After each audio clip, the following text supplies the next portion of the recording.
This may be Xenoblade's most unpopular character, and today for this episode of the Saga of Xenoblade, I'm here before all of you to give a defense for the characters of Sharla and Juju from Xenoblade Chronicles 1. Chapter 4 for Xenoblade is a bit of an interesting one. We get our first large-scale zone with Gar plains set on the Bionis leg. It's a sprawling canyon, giving you a great view of both the Bionis and the Mechonis on the horizon. It's one of those visuals that almost defines the visual aesthetic of Xenoblade in a lot of ways. Look, there's a reason it was chosen as the Xenoblade 1 stage in Smash Bros. But Shulk and Rein stumble upon Juju after Monado Vision, rescue him and transport him back to the main topic of today's video, Sharla. And honestly, Chapter 4 in a lot of ways is setup. Our heroes are now out in the great wide world, and we've reached the leg of the journey where they must expand their roster for the challenges ahead. Also because we're due for a new party member. Sharla, at least in my experience, is a character many people kind of forget about, or just underappreciate.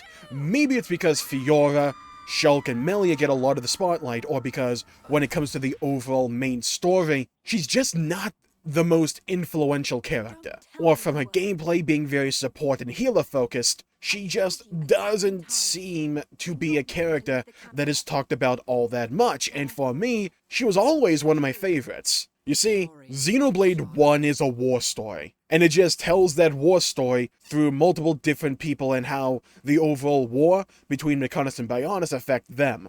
A character like Sharla, to me, is an important perspective to have in that conversation, because she kinda tells multiple different perspectives here. One, which is highly utilized in Xenoblade 1, is losing someone you love to the war effort. With Gato, at least for most of the game. Gato is only seen in Sharla's flashbacks, as she must serve as the sole guardian to Juju and pick up the scraps from Colony 6's defeat at the hands of the Mechon. And even before that happened, she had to watch Gato slowly become someone who he wasn't before. The war changed him. The anger, the rage at the Mechonis forces changed Gato. It was a series of emotional jabs to Sharla followed by the Haymaker. Sharla constantly deals with the loss and sorrow that comes with losing someone you love, especially when forced to live in the same war that they were lost in, torn between following her heart and going after any hope that Gato may still be out there, or even just going for revenge, choosing between that and staying behind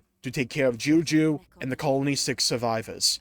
She's a medic. That's a very valuable profession, especially in that situation where the survivors are living any way they can. Either she follows a selfish path, or sticks to what she knows is right and protect Juju and the rest of the colony. It's a similar, albeit different, scenario to the one that Shulk and Rein were just in, but Shulk and Rein chose to leave with the Monado, the one weapon that can reliably defeat the Mechonis forces, to go on a selfish path for vengeance. Now Sharla's presented with a very similar choice. And funnily enough, the thing that actually pushes her to join up with Shulk and Rein and head towards Colony 6's direction is Zord taking Juju away. And we'll talk more about Zord next time, because there's a lot to unpack there. But to me, this whole moral dilemma that Sharla faces is a great one to focus in on for a war story like Xenoblade. You combine that with Sharla having fun dynamics and scenes with the rest of the party, especially Rein,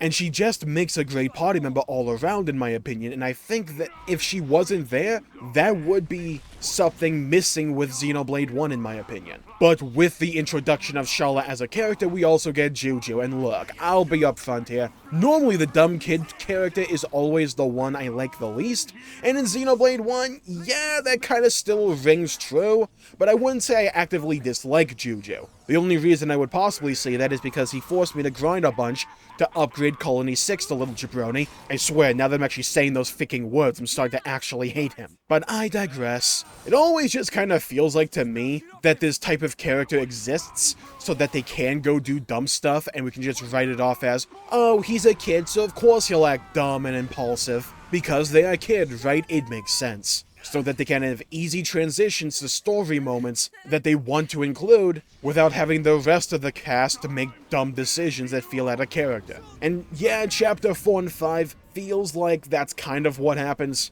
I don't think he ruins the story or anything, and I think Juju makes both Ryan and Sharla better characters, so it's a bit of a trade-off for me. And he also showcases how that war effort can affect the children in society, and how those emotions of anger and desire for revenge doesn't care what age you are. It can infect you all the same, like a virus. No one's safe from the ramifications of war and human selfishness and conflict.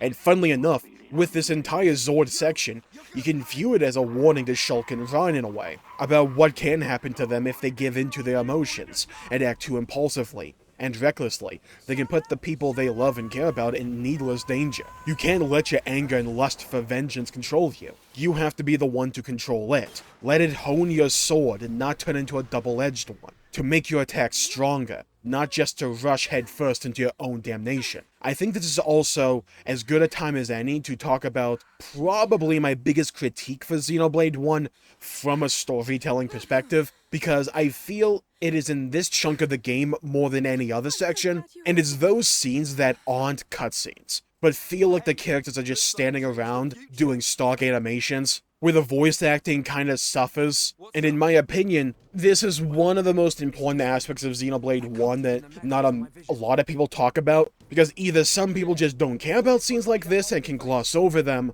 or appreciate the little details within them, but for some other people, myself included to some degree, they can feel like a bit of a drag, and emotionally disengage you from what's going on. Because it's a combination of the characters just doing stock animations, combined with awkward pauses in between each line of dialogue, that in my opinion can make some of these scenes feel unnatural. It's not game-breaking or anything in my opinion, but it's scenes like this where I feel a lot of people's criticisms for the overall story and pacing of Xenoblade lie inadvertently. Because half the time I see scenes like this, my brain starts to tune out a little, and I'm not as engaged with the product as I am during combat or during full cutscenes. Because Xenoblade 1 has some incredible VO, it's just not really there in some of these scenes. Like, you compare the scenes where Sharla tries to convince Shulk and Ryan to take her with them to go after Juju, to a scene like the Zord fight, or the first one, and the whole tone feels different. The voice acting feels like it's a massive step up. The variety of camera angles helps to keep the player engaged. And I think this is a side effect of Xenoblade Chronicles being the first Xenoblade game, where they tested a lot of different styles for both the gameplay and for the storytelling,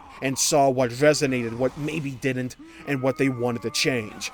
I think this is more easily seen when you look at the Xenoblade series as a whole and compare and contrast the various elements about what is kept or changed going from one game to the next. Like going from Xenoblade 1 to X, you see they scrap a lot of different ideas, like instant zones and electing to go for an open world. They keep roughly the same hotbar layout for combat, but change the chain attack system to the overdrive system. They flesh out side questing and focus more on gameplay than overall story. But when you go to 2, you see a revisit to 1's instant zone structure, a retooling of the combat to controls more intuitive for controller, and more of a story focused akin to Xenoblade 1 than X. And then when you get to 3, they reintroduce some concepts from X, but retooled a bit. So some aspects of 1 feel very different to the rest of the series as a direct result, and I think it's scenes like these in Xenoblade 1 that feel the most aged alongside 1's side-questing system. And while I'll even argue Xenoblade 2 is the most polarizing entry in the series, I don't think 1 is far away. I think it's a close follow-up because of the way that it tells a story in 1. It will either land for people or won't, and not in a way that the anime tropes and aesthetics of 2 affect 2's polarity. In 1, it's these scenes like this that use a lot of stock animations, and scenes that just kind of feel aged. Some people won't mind them, and they can see the good for the bad, and for some others, it may just weigh them down, like trying to experience a good story while making their way through Tar. It'll affect people differently, and I think that this section of Xenoblade 1 is a good microcosm of that phenomenon, because it affects the rest of the game, just to varying degrees. But we'll talk more about Sharla later on in Xenoblade 1 as we continue this story, but honestly, I like her as a character. She's not my favorite or anything, but she doesn't have to be. And I don't think every character needs to have as much development, or to be as well received and liked as, say, the main character, or the 1B character,